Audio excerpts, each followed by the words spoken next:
saya bisa jalan-jalan ke Padang.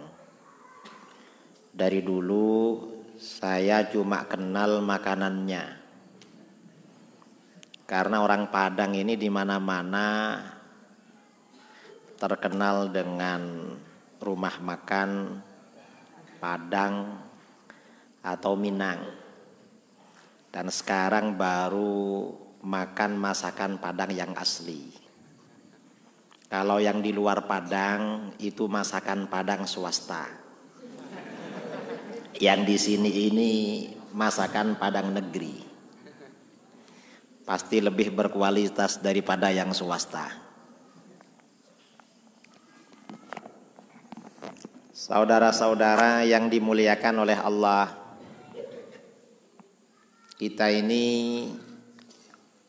di Indonesia juga umat Islam di mana-mana akhir-akhir ini banyak menghadapi tantangan, menghadapi fitnah, menghadapi ujian, fitnah akhir zaman.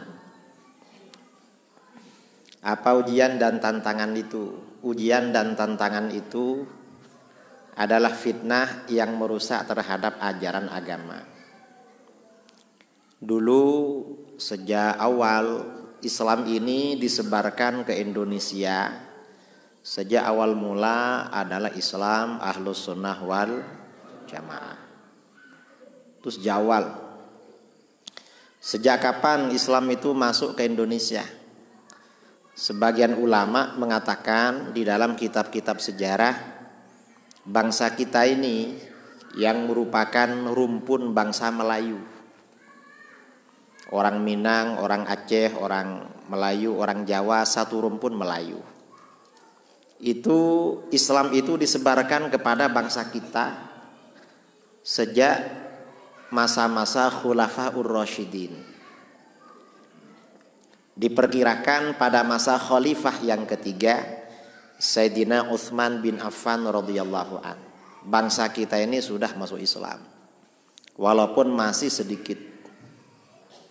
Kemudian bangsa kita ini penyebaran Islam itu besar-besaran, semakin luas, kira-kira 600 tahun kemudian pada abad ke-6 Hijriah. Itu proses islamisasi bangsa kita secara besar-besaran.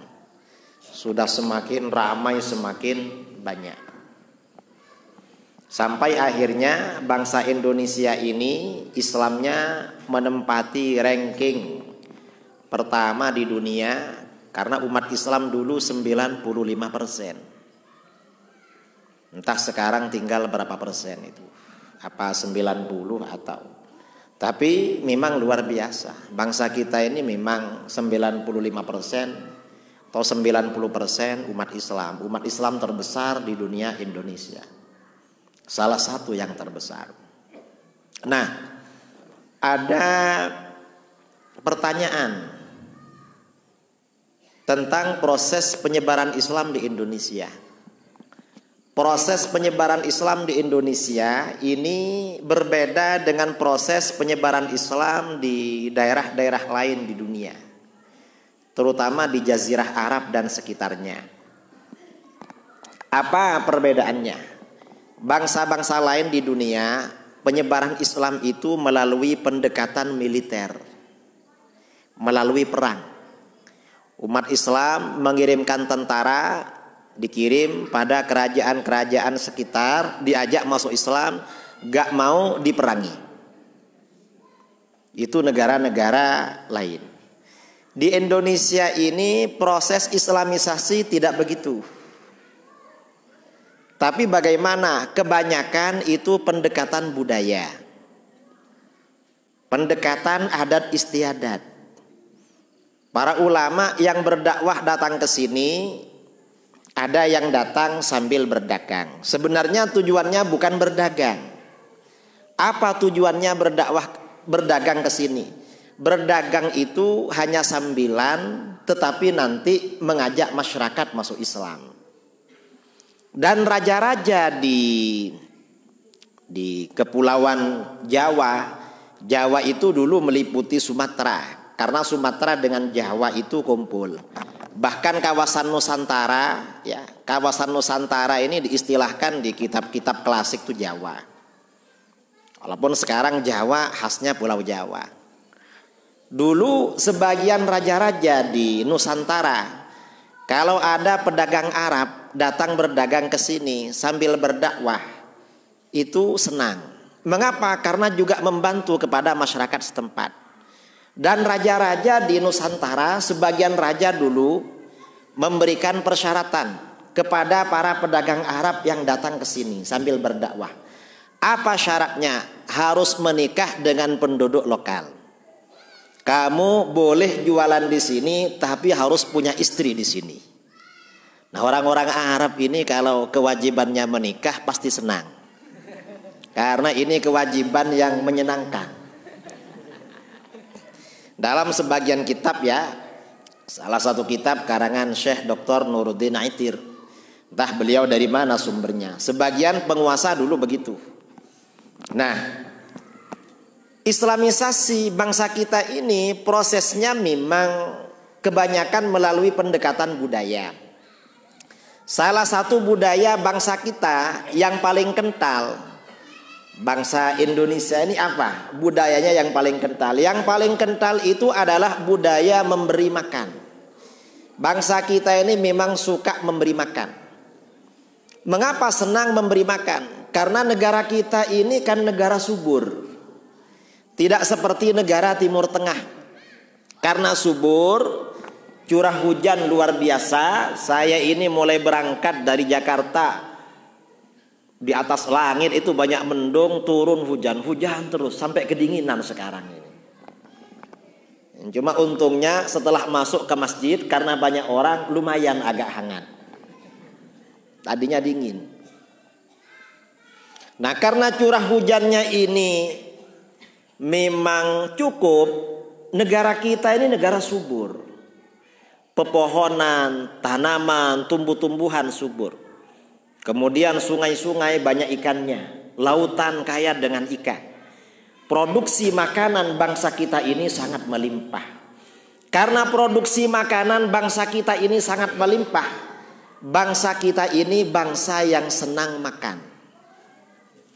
Karena bangsa kita ini senang makan, bangsa kita ini senang bikin acara makan-makan. Ini budaya memang. Anaknya lahir selapanan, kalau di Jawa selapanan. Menikah ngasih makan orang. Nanti istrinya hamil dapat, kalau orang Jawa entah di sini, hamil dapat 4 bulan ngasih makan orang. Dapat 7 bulan makan lagi. Nanti lahir dapat 40 hari selapanan makan lagi. Waktunya bayi umur 7 tahun, 7 bulan turun ke tanah ngasih makan lagi. Nanti kakeknya meninggal dunia ngasih makan orang.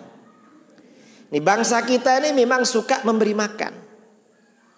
Nah, ketika para ulama Timur Tengah datang berdakwah ke sini, tradisi-tradisi seperti itu dibiarkan tetap berjalan. Mengapa dibiarkan? Ya karena Islam memang tidak anti budaya. Islam itu tidak anti tradisi. Islam itu dapat bersenyawa sejalan dengan tradisi selama tidak dilarang di dalam agama. Di dalam Al-Quran Allah subhanahu wa ta'ala berfirman, khudhil afwah wa'mur bil urfi wa a'rid anil jahilin.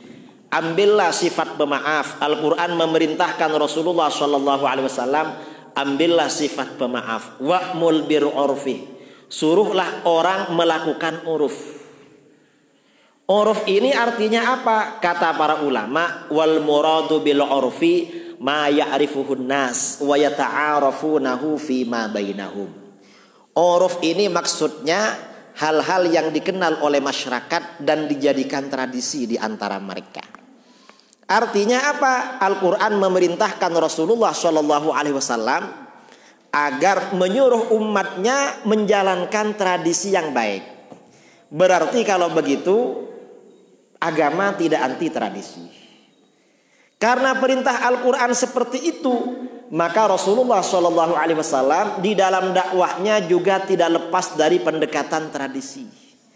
Kita ini kalau belajar agama di pondok-pondok atau di Al-Azhar atau di mana, belajar hadis, belajar fikih, nanti banyak dijumpai hukum-hukum agama yang sebenarnya oleh Rasulullah SAW diambil dari tradisi sebelumnya.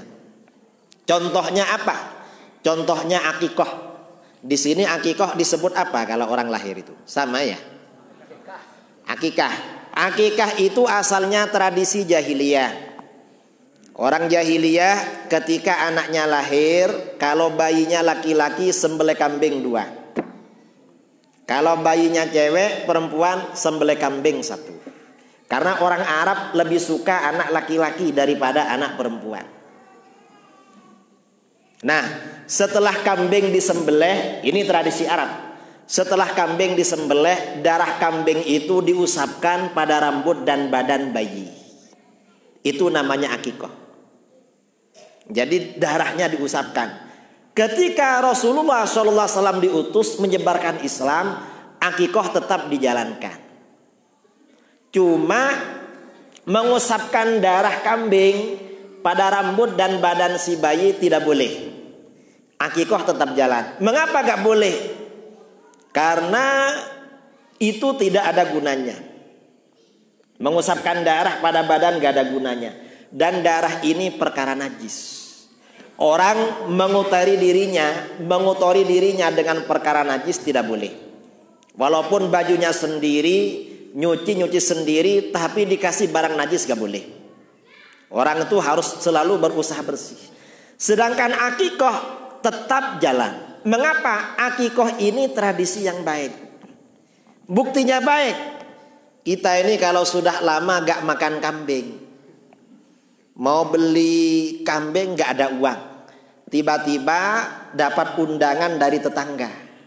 Setelah dibaca undangannya akikah, pasti dalam pikiran ini kambing ini, karena akikah. Begitu dilihat nama bayinya ternyata laki-laki. Wah. Setelah dibaca lagi ternyata bayinya laki-laki, kembar lagi. Berapa kambingnya ini? 4. Berarti ini, wah ini benar-benar mantap. Berarti kalau begitu akikah ini tradisi yang baik. Karenanya tetap jalan. Contoh lagi ya, ajaran di dalam agama yang diambil dari tradisi sebelumnya. Puasa Asyura. Puasa Asyura itu dalam hadis riwayat Imam Bukhari Muslim. Itu awalnya dari tradisi Yahudi. Imam Bukhari Muslim meriwayatkan dari Ibnu Abbas radhiyallahu anhuma. Ibnu Abbas berkata, qadiman Nabi sallallahu alaihi wasallam al-Madinah, fara'al yahud tasumu yauma Asyura. Nabi sallallahu alaihi wasallam hijrah ke Madinah. Sampai di Madinah ternyata Yahudi mau puasa Asyura. Karena orang Yahudi mau puasa Asyura, Rasulullah tanya, "Mahadza, ada apa ini kamu kok puasa Asyura? Apa ini kok puasa?" Apa jawaban Yahudi? Kata Yahudi, "Hadza yaumun shalih." Ini hari yang baik kita puasa. Loh, mengapa baik? "Hadza yaumun najjallahu fihi Musa wa aghraqa Fir'aun." Pada hari ini, hadza yaumun najjallahu bani Israil. Pada hari ini Allah menyelamatkan Bani Israil. Wa aghraqa Fir'aun wa junudahu, dan Allah tenggelamkan Fir'aun dan bala tentaranya di laut. Fasamahu Musa syukron lillah. Karena hari Asyura ini hari yang penting, hari yang baik, kemenangan Bani Israel, setiap hari Asyura Nabi Musa berpuasa sebagai bentuk rasa syukur kepada Allah. Apa jawaban Rasulullah? Rasulullah SAW menjawab, fa'ana ahaqqu bi Musa minkum. Kalau begitu aku lebih berhak mensyukuri Musa daripada kamu. Karena Musa seorang nabi, aku juga seorang nabi. Fasamahu wa amaron nasa bisyamihi. Lalu Rasulullah berpuasa Asyura, para sahabat diperintahkan puasa Asyura. Nah, ini artinya apa? Rasulullah berdakwah kepada Yahudi melalui pendekatan budaya, yaitu puasa Asyura. Rasulullah gak langsung menyalahkan tapi puasa. Ini seakan-akan secara tidak langsung Rasulullah itu bersabda kepada Yahudi, Yahudi, kamu masuk Islam. Karena walaupun kamu masuk Islam, hubungan kamu dengan leluhur kamu Bani Israel gak akan hilang. Kalau kamu ketika Yahudi berpuasa Asyura untuk mengenang hari kemenangan bangsa kamu, setelah masuk Islam masih puasa. Ini aku berpuasa, para sahabat berpuasa.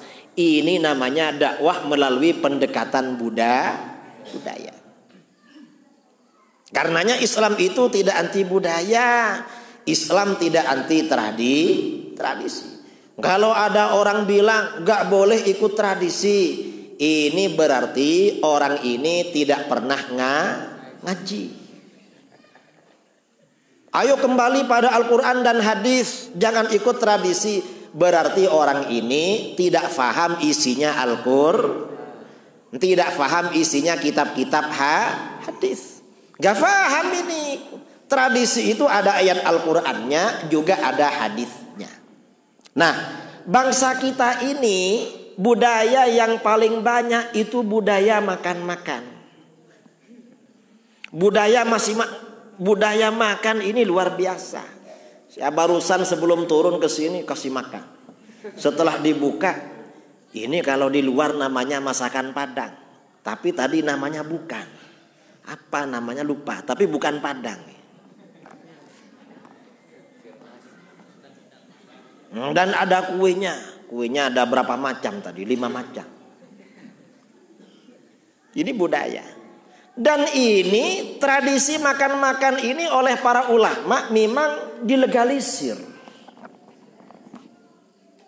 Tetap dilestarikan. Mengapa? Tradisi makan-makan ini bukan sesuatu yang melanggar ajaran agama.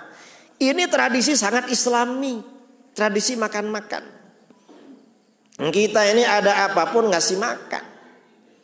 Kita ini jangankan senang, susah ngasih makan orang. Keluarga meninggal ngasih makan orang. Mengapa? Ya karena bangsa kita ini karakternya baik. Senang ngasih makan, susah ngasih makan. Ini oleh orang-orang Wahabi difitnah, diprovokasi. Gimana itu orang Ahlus Sunnah itu? Tetangganya mati, satu kampung minta makan. Dasar tidak punya hati. Kamu yang tidak punya hati. Itu pertanda karakter bangsa kita, karakternya memang baik. Jangankan senang, susah aja masih ngasih makan. Lah itu orang baik. Dan sedekah makan untuk sedekah. Ini yang biasanya yang sering dipersoalkan itu sedekah kematian. Kata Wahabi gak ada dalilnya sedekah untuk orang mati. Kata siapa gak ada dalilnya? Yang menganjurkan sedekah untuk orang mati ini agama. Dalam hadis ya, Imam Nawawi dalam Riyadhus Shalihin menulis bab berjudul As-Sadaqatu 'anil Mayyit. Anjuran bersedekah untuk orang mati. Sedekah untuk orang mati itu anjuran.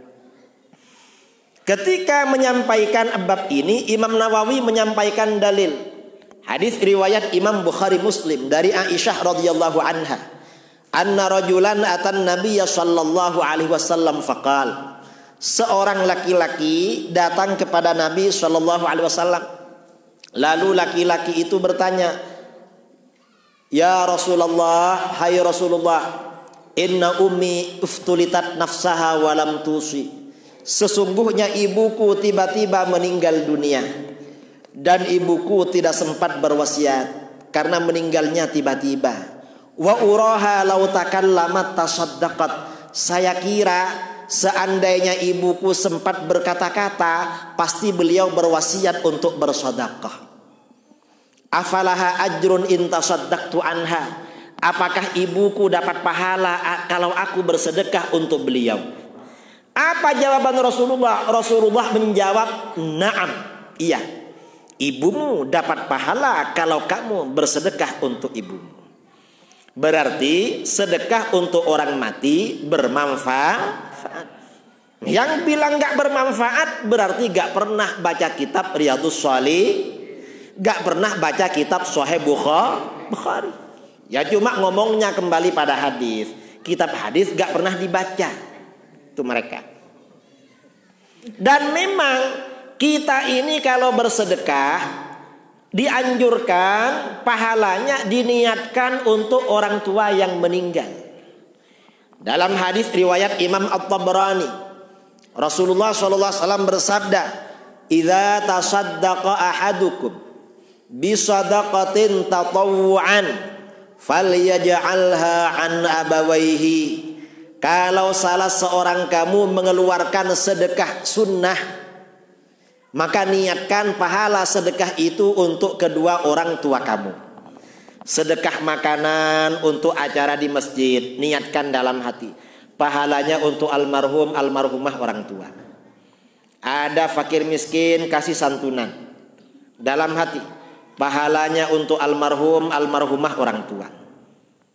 Ada anak yatim atau piatu, kasih sedekah dalam hati. Pahalanya untuk almarhum, almarhumah.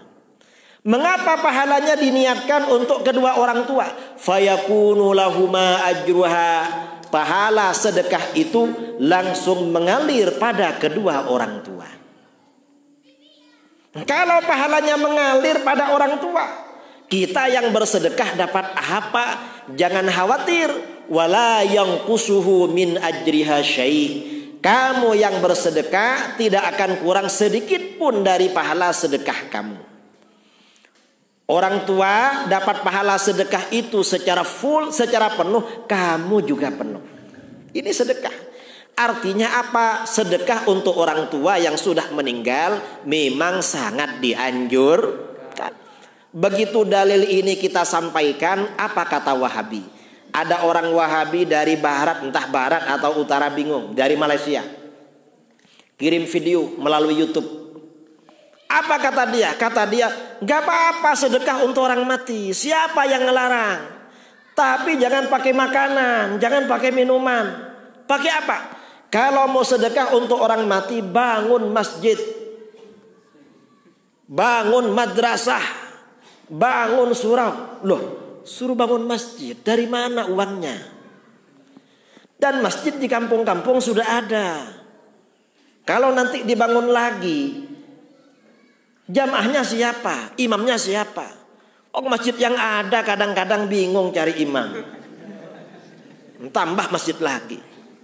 Dan ini mereka gak ngerti mengapa para ulama melegalisir sedekah makan dan minum. Itu bukan asal-asalan, itu bukan tanpa dalil, bukan. Tetapi mengapa? Karena sedekah yang paling utama, nomor satu kata para ulama adalah air. Dalam kitab Fathul Mu'in, Fathul Wahhab, Minhajul Qawim, dan kitab-kitab yang lain, para ulama mengatakan afdhalus sadaqah al-ma. Sedekah yang paling utama adalah air. Sedekah yang paling besar pahalanya adalah air. Mengapa air? Karena di dalam hadis riwayat Imam Abi Dawud dari Sa'ad bin Ubadah radhiyallahu an, Sa'ad bin Ubadah bertanya, "Ya Rasulullah, ayyus sadaqati a'jabu ilaik?" Hai Rasulullah, sedekah apa yang paling engkau senangi? Apa jawaban Rasulullah? Rasulullah menjawab al-ma, air. Sedekah yang paling disenangi oleh Rasulullah sedekah air. Mengapa air? Air ini paling banyak dibutuhkan orang. Bangun tidur mau minum cari habis kerja minum naik mobil minum sambil ceramah minum air. Jadi minum air. Kalau ceramah makan kue ya gak jadi ceramah. Kalau minum air ini enak, nanti suara segar lagi. Walaupun airnya air putih. Ini panitia ini menjaga kesehatan saya. Makanya dikasih air putih. Padahal kita ini normal-normal saja. Dikasih yang agak berwarna juga oke. Dikasih yang ada jahenya oke juga. Cuma ini mungkin untuk menjaga stamina kita.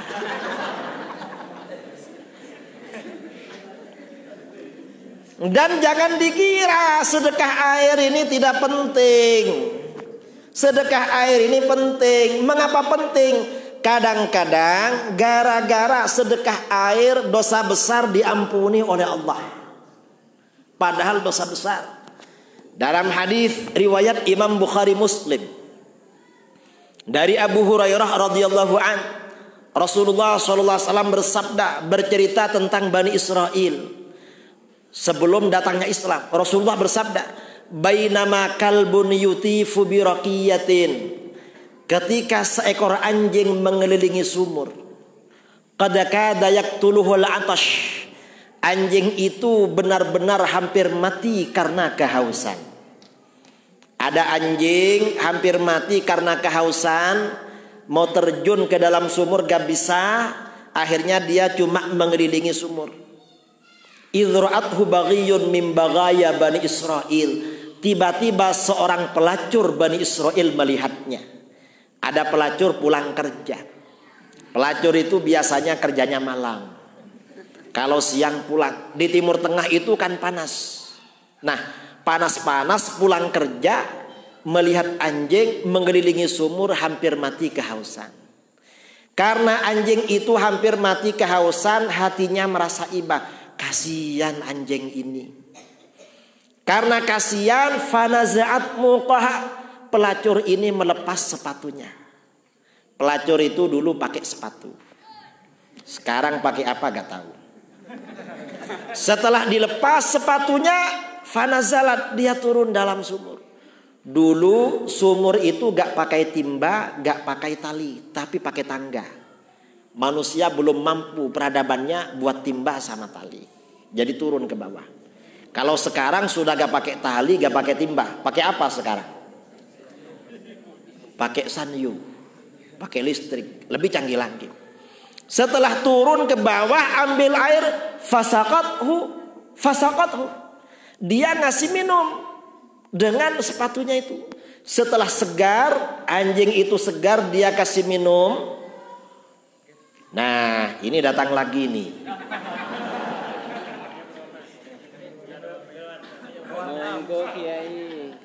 Ini sedekah paling utama ini. Wah, mantap ini.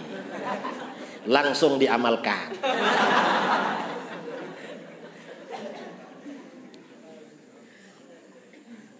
Setelah anjing itu segar, dia pulang. Setelah pulang, meninggal. Apa yang terjadi? Gara-gara ngasih minum anjing, faghufira laha bihi, Allah ampuni dosanya sebagai pelacur. Gara-gara ngasih minum anjing. Padahal yang dikasih minum anjing. Gimana kalau yang dikasih minum itu manusia? Pasti lebih mantap pahalanya. Karena manusia itu makhluk yang mulia, dimuliakan oleh Allah. Walaqad karramna bani Adam. Sungguh benar-benar kami muliakan anak cucu Adam. Apalagi manusianya itu orang Islam. Apalagi Islamnya ahlus sunnah wal. Apalagi sedang ceramah.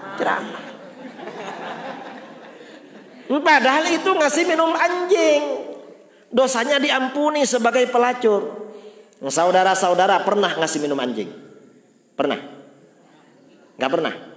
Kalau ada anjing mendekat, kira-kira cari air apa cari batu?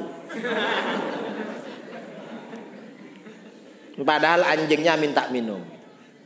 Berdasarkan hadis ini, kata para ulama, orang yang punya hewan ternak, punya ayam, punya kambing, dikasih minum, dikasih makan, itu mengurangi dosa. Punya kambing, punya ayam, punya sapi, ternak ikan, ternak apa lagi? Terserahlah. Dikasih makan itu mengurangi dosa. Karenanya kalau banyak dosanya, yang banyak ayamnya. Padahal itu hewan. Apalagi kalau yang dikasih makan itu manusia. Karenanya seorang ayah ngasih makan anak-anaknya dan istrinya mengurangi dosa. Kalau banyak dosanya, yang banyak anak. Kalau masih banyak lagi, tambah istrinya. Istrinya tanya, abang kok kawin lagi? Saya ini banyak dosa. Ngasih belanja sama kamu, dosa saya dikurangi. Cuma kan punya saya banyak sekali. Kalau cuma kamu yang ngurangi, kapan habisnya? Makanya tak tambah lagi. Nah, ini artinya apa? Ngasih minum itu pahalanya sangat besar. Jangan dikira ngasih minum gak penting. Karenanya perlu dicoba yang ada warnanya. Biar ternyata hangat. Insya Allah nanti ceramahnya tambah hangat ini.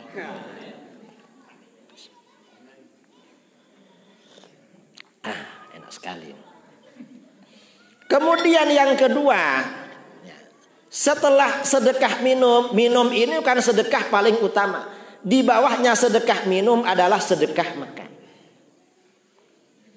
Mengapa sedekah makan ini paling utama setelah ngasih minum?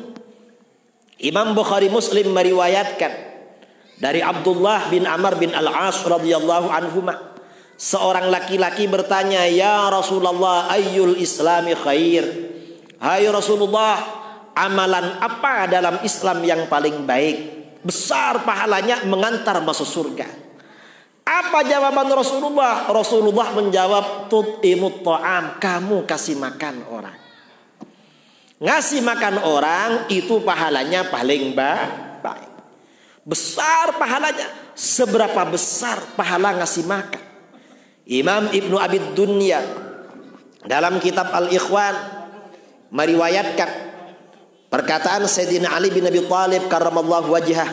Sayyidina Ali berkata, kata Sayyidina Ali, beliau ini berkata, la an ajma'a ikhwani ala sa'in aw sa'ain ahabbu ilayya min an akhruja ila suqikum fa u'tiqana samatan.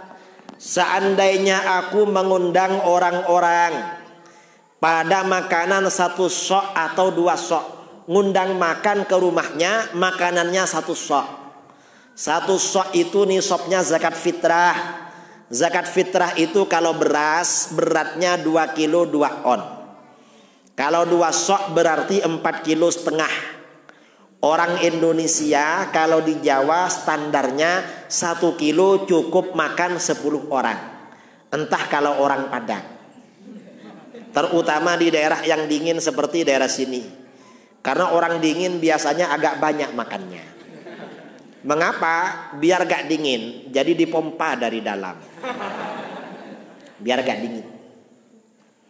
Kalau 10 orang berarti undangan berkisar antara 20 sampai 50. Kata Sayyidina Ali, seandainya aku mengundang makan orang-orang antara 20 sampai 50, itu pahalanya lebih aku senangi daripada aku pergi ke pasar lalu membeli budak, lalu aku merdekakan.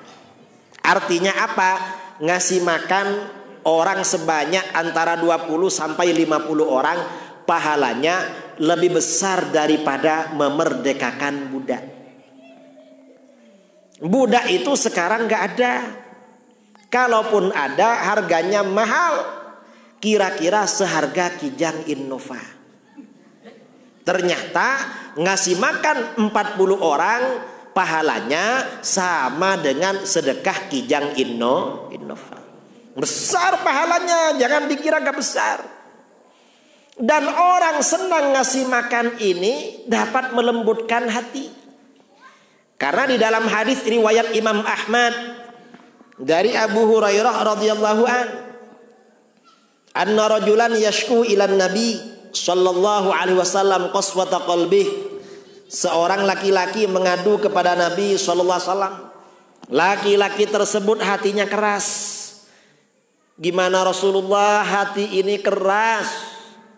Kalau ada nasihat masuk dari telinga yang kanan, keluar dari telinga yang kiri. Kalau lihat Al-Quran dapat 1 lembar terasa lama. Tapi kalau lihat HP berjam-jam terasa betul? Kalau nonton TV berjam-jam terasa Coba lihat Al-Quran. Kira-kira lebih lama mana lihat Al-Quran dengan lihat HP? Kira-kira lah. Itu bukan untuk siapa-siapa, tapi siapa saja. Gimana Rasulullah hati ini keras, ingin lembut. Apa jawaban Rasulullah? Rasulullah SAW bersabda, "Idza aradta ayyalina qalbuk." Kalau kamu menginginkan hati kamu menjadi lembut, fa'at'imil miskin. Kamu yang senang kasih makan orang miskin. Yang senang kasih makan orang miskin, berarti ngasih makan orang miskin dapat melembutkan hati. Bangsa kita ini hatinya lembut-lembut. Begitu para ulama berdakwah ngajak masuk Islam, bangsa Indonesia berbondong-bondong masuk Islam. Mengapa? Bangsa kita ini bangsa yang senang ngasih makan. Kemudian kedua, kalau hatinya ingin lembut, dalam hadis itu wamsah ra'sal yatim, dan usap kepala anak yatim. Jadi mengusap kepala anak yatim juga dapat melembutkan hati. Di sini ada tradisi ngusap kepala anak yatim. Jarang ya. Bulan apa biasanya? Lebaran. Kalau di Jawa biasanya bulan Muharram, 10 Muharram. Anak-anak yatim dikumpulkan lalu diusap gantian. Mengusap itu artinya bukan cuma mengusap, tapi maksudnya itu simbol kasih sayang. Karena itu simbol kasih sayang, maka setelah mengusap dompetnya dibuka. Ini namanya sayang. Masa sayang gak ngasih? Lalu ambil uang yang paling kecil. Karena masih anak-anak. Kecuali kalau mamanya masih muda. Kasih yang besar. Mengapa kasih yang besar? Biar tidak sering keluar rumah. Karena janda muda itu menarik perhatian orang. Banyak yang menyapa kalau janda muda. Kalau sudah tua, sudah normal. Sapa. Jadi usap kepala. Harus sering. Jangan jarang-jarang. Sulit Pak Kiai kalau sering-sering. Kalau ingin gampang mengusap kepala anak yatim, adopsi anak yatim. Jadikan anak. Loh, gak boleh sama mamanya. Ya kalau gak boleh, mamanya ambil duluan. Nanti dapat anak. Ini namanya beli satu gratis satu.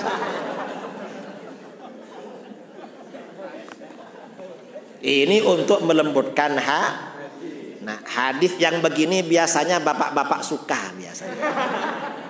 Mungkin kata yang pelajar yang laki-laki, Pak Kiai, itu hadisnya pasti sahih itu. Mengapa? Karena cocok. Tapi bagi yang muslimat itu mungkin hadis dhaif itu. Hadis lemah. Jadi ngasih makan ini pahalanya besar, dapat melembutkan hati. Kemudian lagi keutamaan ngasih makan. Ngasih makan itu walaupun sedikit, kadang-kadang menyebabkan dosa besar diampuni oleh Allah. Padahal dosa besar. Dalam hadis sahih riwayat Imam Ibnu Hibban dari Abu Dzar Al-Ghifari radhiyallahu an, Rasulullah SAW bercerita, bersabda, "Ta'abbada 'abidun min bani Israil fa'abadallaha fi shawma'atihi sittina aman." Ada seorang laki-laki Bani Israel beribadah. Dia beribadah di surau pribadinya, punya surau pribadi, beribadah selama 60 tahun tidak pernah keluar. Kalau siang hari dia berpuasa, lemes karena puasa.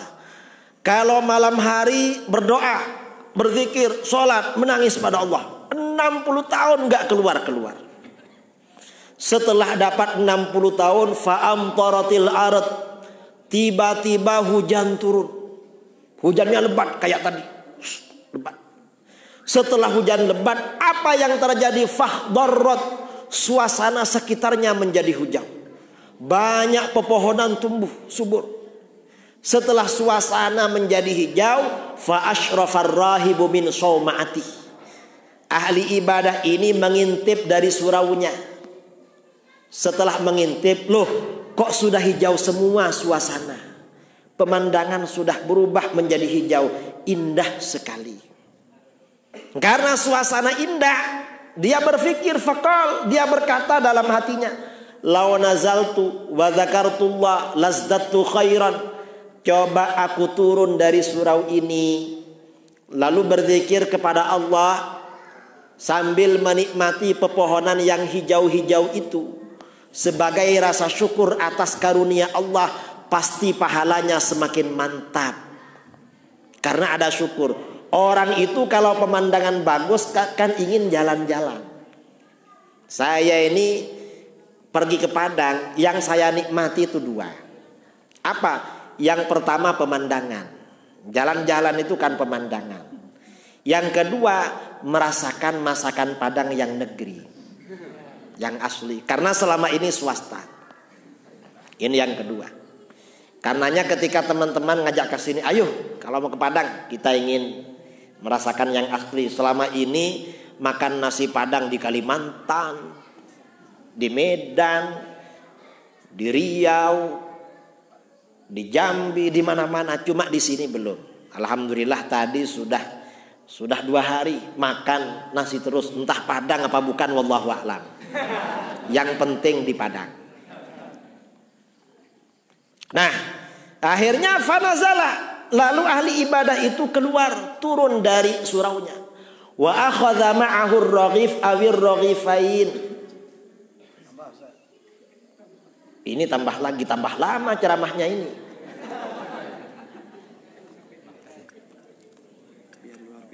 Wah, ini tambah mantap ini. Apa ini?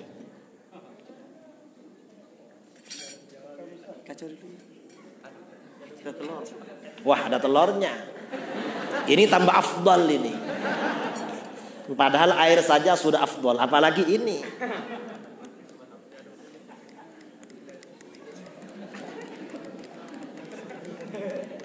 Ini karena ini kenikmatan dari Allah harus kita rasakan.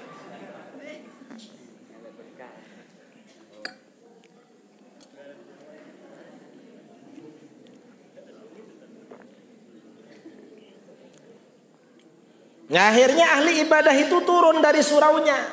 Wa akhadha ma'ahu ar-raghif awir raghifain. Dia membawa bekal 1 atau 2 potong roti. Bawa roti 2. Taruh di sakunya. Sambil jalan berzikir. Karena nunggu buka puasa. Dia puasa. Fa bainama huwa yamshi fit thariq yadhkurullah.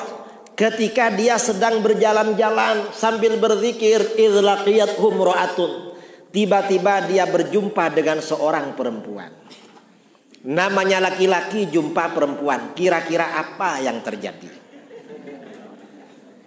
Bahaya. Fala zala yukallimuha wa tukallimuhu. Awalnya saling menyapa. Siapa? Karena berbicara terus. Setelah saling menyapa lalu perkenalan. Siapa namamu? Dari mana asalmu? Setelah saling berkenalan lalu sharing. Tukar menukar pengalaman. Setelah sharing, tukar pengalaman, akhirnya saling curhat, berbagi curahan hati. Setelah saling curhat, akhirnya apa? Sayang-sayangan. Setelah sayang-sayangan, gak tahan godaan setan, faghasyiyaha, akhirnya berzina. Setelah berzina, ahli ibadah ini menyesal, merasa malu, merasa takut kepada Allah. Dalam batinnya, saya ini ibadah 60 tahun gak keluar-keluar. Kenapa begitu keluar kok berzina? Pingsan dia. Fa asbaha maghsyian alaih, pingsan. Setelah siuman dari pingsan, cari air mau mandi. Tidak jauh dari situ ada genangan air hujan. Mandilah dia di situ. Pakaiannya dibuka satu demi satu, mandi di situ. Ketika sedang mandi, idz ja'ahu sa'ilun, tiba-tiba datang seorang pengemis. Tuan, minta uang, Tuan. Minta uang. Loh, untuk apa minta uang? Belum makan, Tuan, belum makan. Lapar sekali, gak ketahan. Loh, kamu butuh makan? Iya, Tuan. Itu di baju saya ada roti, kamu ambil. Dihampirinya baju itu. Setelah dibuka, ternyata ada 2 potong roti. Berapa, Tuan? Bawa aja, itu semua untuk kamu. Dibawa roti itu 2 dimakan. Setelah selesai mandi, pakai baju, famata, ahli ibadah ini meninggal dunia. Begitu meninggal, 2 malaikat datang. Satunya malaikat surga, satunya malaikat neraka.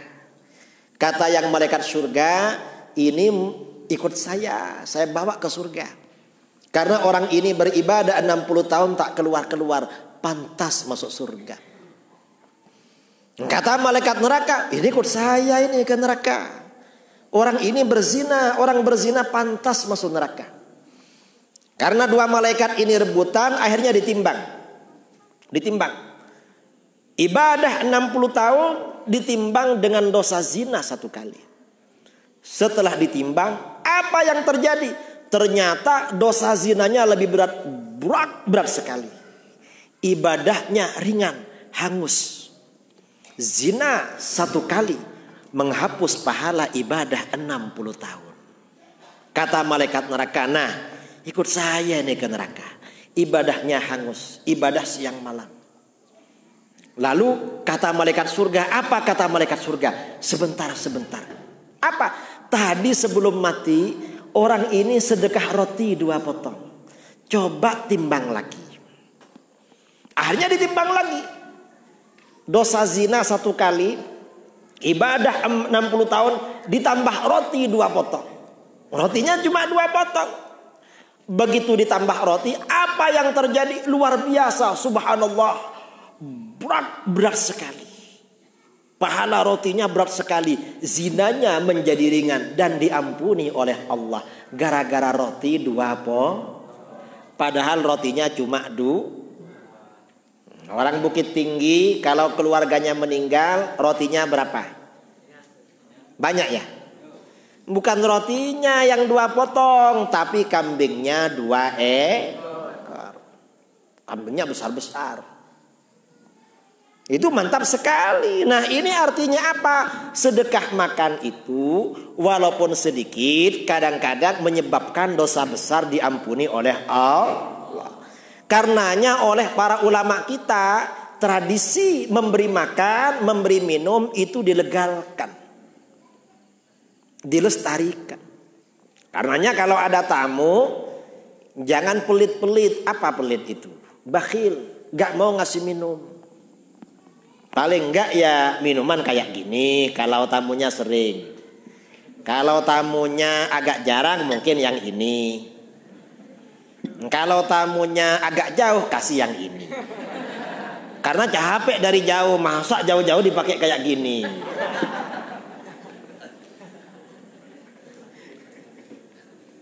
Kadang-kadang kalau orang pelit, orang bakhil ada alasan. Mam, itu kenapa Pak Ustadz belum dibuatkan minuman? Pak, itu Pak Ustadz jangan-jangan berpuasa Ustadznya. Kalau orang pelit ada alasannya gak mas minum. Alasannya husnudzon, berbaik sangka. Padahal Ustadznya gak puasa, akhirnya Ustadznya haus itu. Nah, mengapa sedekah minum dan makan itu pahalanya besar? Minuman dan makanan masuk ke dalam badan, menjadi darah, menjadi daging. Kalau orang beribadah ikut ibadah, makanya pahalanya besar. Lagi pula sedekah minum dan makan ini kebutuhan pokok. Orang itu gak naik mobil gak akan mati, tapi kalau gak makan gak minum mati. Dan sedekah minum dan makan ini ringan. Karena ringan orang itu mudah lupa. Beda kalau sedekah berat. Ada orang sedekah pada tetangganya mobil Avanza. Kira-kira ingat terus apa enggak? Ingat terus. Punya hajatan, tetangganya diundang yang dikasih Avanza, ternyata gak datang. Kira-kira marah apa enggak? Sudah dikasih Avanza gak datang, marah itu. Besoknya Avanzanya lewat, ada tamunya, dia bilang pada tamunya, hei, apa? Kamu tahu Avanza yang lewat tadi? Kenapa? Itu sedekah dari saya. Loh, kamu kok rajin bersedekah? Iya. Apa tujuannya? Saya ini ikhlas. Sedekah ikhlas. Bilangnya ikhlas, tapi beritanya kemana-mana. Habis pahalanya. Itu kalau sedekah berat-berat. Kalau sedekah minum, selesai ya lupa sudah. Nggak ingat. Ini sedekah minum, sedekah makan. Makanya pahalanya besar sekali. Ini tradisi minum, tradisi makan. Karenanya ya, karena memang Islam di Indonesia pendekatannya, penyebaran itu pendekatan budaya dan tradisi, maka saudara-saudara, budaya-budaya dan tradisi-tradisi keagamaan yang kita terima dari ulama-ulama dulu, dari guru-guru kita, dari para buya, para masyayikh, jangan kita tinggalkan. Mengapa? Itu semua ada dalil-dalil. Kalaupun kita ini belum tahu dalilnya, itu bukan tidak ada. Mungkin kita belajar belum sampai ke sana. Mungkin aja, atau dulu pernah diajari, cuma kita sudah lupa karena gak dicatat. Atau mungkin dulu gak lupa, cuma waktu ada ceramah kita ini lagi tidur. Atau gak tidur, tapi pikirannya ada di mana-mana karena sumpek banyak hutang. Akhirnya tidak fokus, tidak konsentrasi. Karenanya kita ini amalan-amalan dari ulama-ulama dulu kita jaga baik-baik, kita lestarikan baik-baik karena semua ada dasar-dasarnya. Kalau tidak kita jaga, kita tinggalkan, khawatir nanti ada virus-virus Wahabi masuk. Na'udzubillah min dzalik. Nah, ini hal-hal yang perlu saya sampaikan kepada saudara-saudara. Mudah-mudahan bermanfaat. Mudah-mudahan sehat-sehat ya. Yang sakit segera sembuh. Yang punya hutang segera lunas. Ada yang punya hutang? Nggak ada ya. Yang belum punya anak segera punya anak. Yang belum punya jodoh segera ketemu jodohnya. Kalau laki-laki dapat jodoh yang solihah. Kalau perempuan dapat jodoh yang soleh. Dimudahkan rizkinya. Rizki yang halal, yang barokah, yang banyak. Amin Allahumma amin. Kurang lebihnya mohon maaf. Assalamualaikum warahmatullahi wabarakatuh.